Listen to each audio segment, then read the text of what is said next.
বাংলায় ঢুকছে বর্ষা। দক্ষিণবঙ্গের বৃষ্টি কমবে, তবে ভারী বৃষ্টির পূর্বাভাস থাকছে উত্তরবঙ্গে একাধিক জেলায়। সঙ্গে বিক্ষিপ্ত বৃষ্টিপাত হতে পারে শহর কলকাতাতে। সেরকমই সারা দেশের বেশ কয়েকটি রাজ্যে বৃষ্টির লাল সতর্কতা জারি করল ভারতীয় আবহাওয়া দপ্তর। আগামী রবিবার পর্যন্ত কঙ্কন, গোয়া, মহারাষ্ট্রে, মধ্যাঞ্চল এবং উপকূলীয় কর্ণাটকে ভারী বৃষ্টিপাতের পূর্বাভাস দিয়েছে। আগামী 3 দিন গুজরাটে ভারী বৃষ্টিপাতের সম্ভাবনা রয়েছে। এমনকি বাংলা, সিকিম, মেঘালয় এবং বিহারে ভারী বৃষ্টির পূর্বাভাস দিয়েছে। এছাড়া উত্তরপ্রদেশে এবং মধ্যপ্রদেশের পূর্বাঞ্চলে ভারী বৃষ্টিপাতের সম্ভাবনা রয়েছে। হিমাচল প্রদেশে, উত্তরপ্রদেশে এবং জম্মু কাশ্মীর, লাক্ষাদ্বীপ এবং পূর্ব রাজস্থানে আগামী 5 দিন এবং পাঞ্জাব, হরিয়ানা, চণ্ডীগড় এবং দিল্লিতে শনিবার পর্যন্ত হালকা থেকে মাঝারি বৃষ্টিপাত হতে পারে। বৃহস্পতিবার সকাল থেকে হালকা থেকে মাঝারি বৃষ্টি এবং জাতীয় রাজধানী দিল্লিতে আবহাওয়া স্বস্তিদায়ক। তো বন্ধুরা, বিস্তারিত জানতে হলে ভিডিওটিকে সম্পূর্ণ দেখবেন, ভালো লাগলে লাইক করবেন।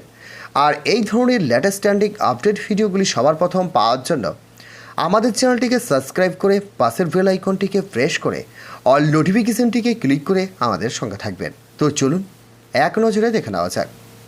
লাল সতর্কতা জারি করার পরে উপকূলীয় রাজ্যে ভারী বৃষ্টির উল্লেখ করে গোয়ায় 15 জুলাই সোমবার স্কুল বন্ধ রাখা অনুরোধ করছে হাওয়া অফিস।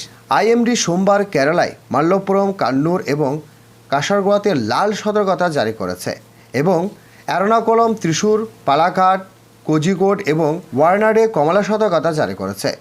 প্রবল বৃষ্টি বজ্রপাতের কারণে কেরলের 6টি জেলায় স্কুল এবং কলেজ 15 জুলাই বন্ধ থাকবে। আবহাওয়া আপডেট বলছে যে কেরালা, কর্ণাটক এবং গোয়ায় কিছু অংশে আগামী কয়েকদিন এর মধ্যে 20 সেন্টিমিটারের বেশি বৃষ্টি হবে। এদিকে ভারী বৃষ্টির মধ্যে মহারাষ্ট্রের 4 জেলায় সাতরা, কোলাহারপুর, সিন্ধুদুর্গ এবং রত্নাগিরিতে লাল সতর্কতা জারি করা হয়েছে।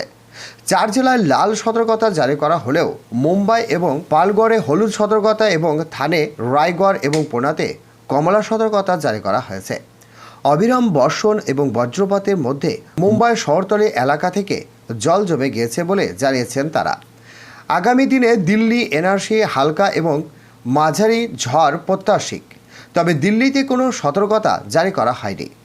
মহারাষ্ট্রে ভারী বৃষ্টিপাত অব্যাহত থাকায় রবিবার থানের এবং ভিয়ান্ডি এলাকায় কামোয়ারি নদীর উপচে পড়েছিল, যার ফলে তীরের কাছাকাছি বসবাসকারী মানুষের বাড়িতে জল ঢুকে যায়, এমনটি জানিয়েছেন তারা।